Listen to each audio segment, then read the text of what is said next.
સ્વાધ્યાય 1.1ની 13મી રકમ સાબિત કરો કે તમામ બહુકોણના ગણ એ પર વ્યાખ્યાયિત સંબંધ. ગણ એ છે તમામ બહુકોણો આપેલા છે. બહુકોણો એના ઉપર વ્યાખ્યાયિત સંબંધ આ રીતે આપ્યો છે કે જ્યારે P1 અને P2 આ બે બહુકોણ છે એની બાજુઓની સંખ્યા સમાન હોય તો P1 અને P2 પેર છે એ આરમાં છે અને એ સામ્ય સંબંધ છે એમ સાબિત કરવાનું છે. અને આગળ જે આપ્યું છે પછી જોઈએ. પહેલાં સામ્ય સંબંધ સાબિત કરીએ. તો અહીંયા આર છે, આપણને જે સંબંધ આર આપ્યો છે એ પરનો સંબંધ છે.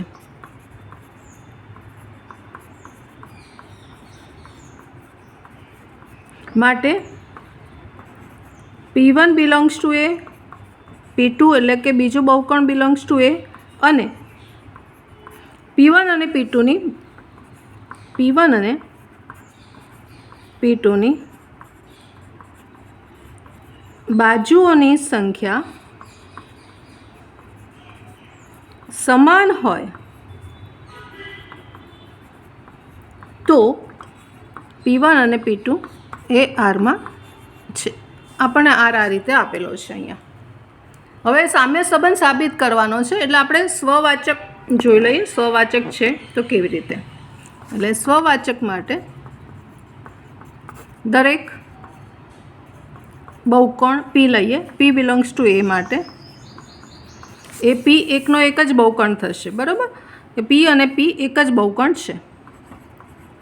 P અને P એક જ બહુકોણ છે. માટે સ્વવાચક માટે PP pair belongs to R અને માટે સ્વવાચક છે. એક નંબર. સમમિત જોઈ લઈએ. સમમિત માટે ધારો કે P1 અને P2 બિલોંગ્સ ટુ આર માટે P1 અને P2ની બાજુઓની સંખ્યા સમાન છે. એટલે આને આપણે રિવર્સમાં પણ આ રીતે લખી શકીએ ને. માટે P2 અને P1ની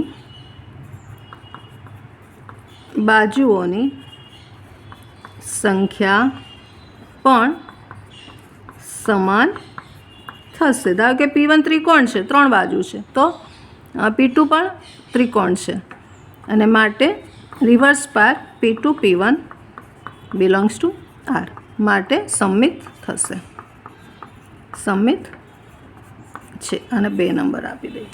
હવે પરંપરિત માટે જોઈ લઈએ. ધારો કે P1 P2 belongs to R અને એનું સંયોજનવાળી પેર લઈશું P2 અને P3 બિલોંગ્સ ટુ આર. આરમાં છે મતલબ કહેવાશે P1 અને P2ની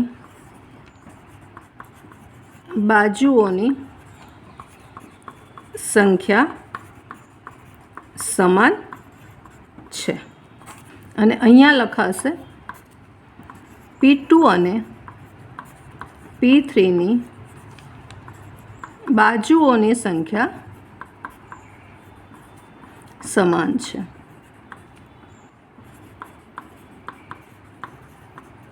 આ રીતે આપણને મળશે. હવે આ બંનેનું સંયોજન કરીએ.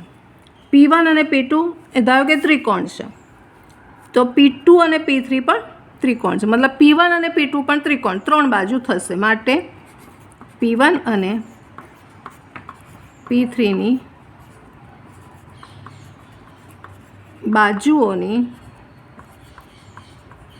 સંખ્યા સમાન થશે અને માટે P1 P3 belongs to R અને માટે પરંપરિત છે. આ 3 નંબર આપીએ. માટે 1, 2 અને 3 પરથી સામ્ય સંબંધ સાબિત થઈ જશે.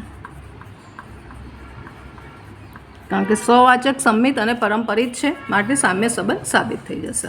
હવે આગળ જે કીધું છે સામ્ય સંબંધ તો સાબિત થઈ ગયો.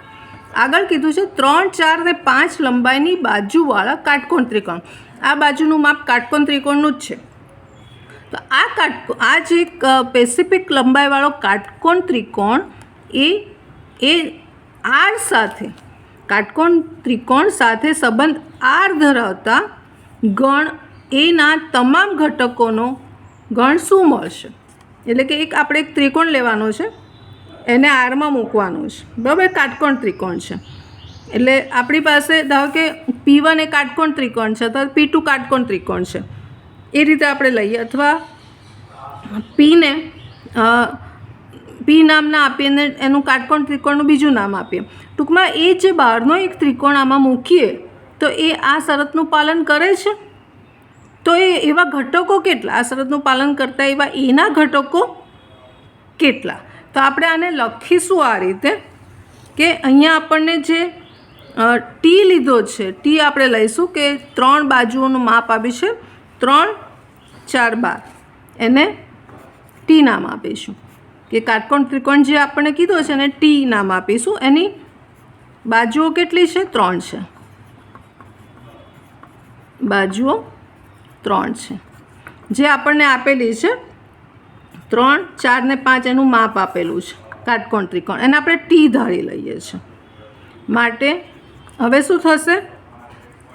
P બિલોંગ્સ ટુ એ બીજો આપણો જે ત્રિકોણ એમાં છે એનો જે બહુકોણ, ત્રિકોણ નહીં પણ જે બહુકોણનો ગણ છે એમાં એક P બહુકોણ છે, એ આપણે લીધો અહીંયા. હવે આ જે P બહુકોણ છે એનું ટી સાથેનું રિલેશન જોવાનું છે. આપણે આ ટી જે એક વધારાનો આવ્યો 3 સાઈડવાળો એ ત્રિકોણ જ છે, એનું આ બહુકોણ P જે એમાં જ એની સાથેનું રિલેશન. એટલે મતલબ અહીંયા શું છે? P અને ટીની પેર બિલોંગ્સ ટુ આર. P અને ટીની પેર બિલોંગ્સ ટુ આર. અને આરમાં કન્ડિશન શું છે કે એ જે બે બહુકોણ છે એની બાજુની સંખ્યા સમાન છે. એટલે બરાબર શું થશે? આ જે P જે બહુકોણ છે અને આનું રિલેશન છે P અને T બિલોંગ્સ ટુ આર. આ રીતે આને લખાશે. હજી આગળ આનું સાદરૂપ આપીએ તો P બિલોંગ્સ ટુ આર. હવે આરમાં છે મતલબ P અને ટીની બાજુઓની સંખ્યા સમાન છે, કારણ કે એ સંબંધમાં આપણને કીધું જ છે. હવે અહીંયા ટીની બાજુની સંખ્યા 3 છે અને અહીંયા કીધું P અને ટીની બાજુની સંખ્યા સમાન છે. મતલબ અહીંયા શું થશે? ટીની તો 3 હતી એટલે પીની પણ 3 થઈ જશે. એટલે પીની બાજુઓની સંખ્યા 3 છે. માટે એમાં આવેલા તમામ ત્રિકોણનો ગણ આપણને મળશે. સંખ્યા 3 આવી ગઈ, બાજુની સંખ્યા 3 અહીંયા સાબિત થઈ ગયું. એટલે કે આ જે આપણને બહારથી આપે તો એ અંદર સમાન થઈ જશે બંનેને, એવું શરત છે. અને આ બંને પાછા આપણે જોયું કે એમાં છે, એટલે એ ગણમાં આવેલા તમામ ત્રિકોણોનો ગણ અહીંયા જવાબ આવશે કે તમામ ઘટકોનો ગણ શું મળશે? તો ત્રિકોણો જ મળશે, તમામ ત્રિકોણો મળશે.